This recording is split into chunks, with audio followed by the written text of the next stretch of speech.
Jim Holley, Supercross Live on supercrossonline.com. Well, Chad, you now have the points lead with consistency. I mean, last weekend you find yourself in that same position here. I mean, at one point you reeled in Dungy, but then I think maybe a few lappers got in his way and he was able to squirt back out of there, and you just said, hey, look, man, everything that went on tonight, I mean, Villapoto and Stewart having their problems. I mean, you got this championship lead right now.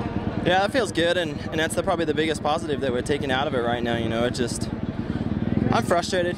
I want to win, and I feel like the last 2 weeks I've had great opportunities to win, and I felt like I rode well and good enough to win, but just too many like mistakes in the end. You know, like right around like 15, 16, 17 lap in, I get there, I do all that work, and then I just put myself back in the deep end again. So frustrated with that. These guys are riding really, really well, and can't make mistakes like that because you end up second. Second sucks.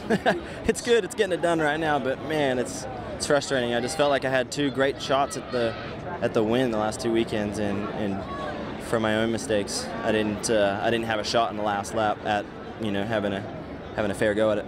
Something else I noticed, Chad, from the first time practice to the second one, your times got faster out there. And I went back and I talked to Dave Osterman, your team manager, and he said, you know, that first one, Chad, you know, we were worried about flats with all the rocks out here, and we had the tire pressure up, we were running heavier tubes, but Chad didn't like the feel of the bike, so he went back down. Obviously, that feel helped you tonight.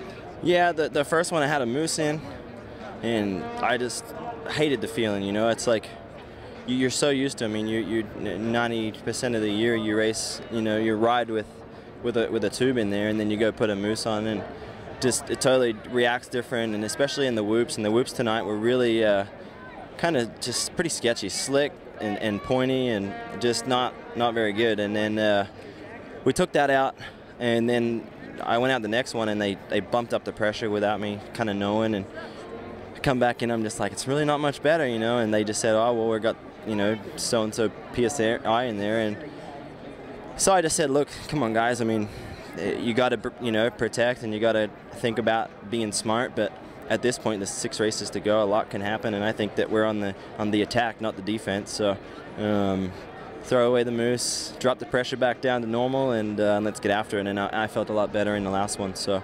from then on, and luckily, you know, we didn't get any flat tires. I don't even know if anyone did. So it was my call, my judgment call. So if I had got a flat, I would have had to live with it, and I would have been okay with that. But if I had struggled all night long with a moose in there, I think I would have been pretty frustrated.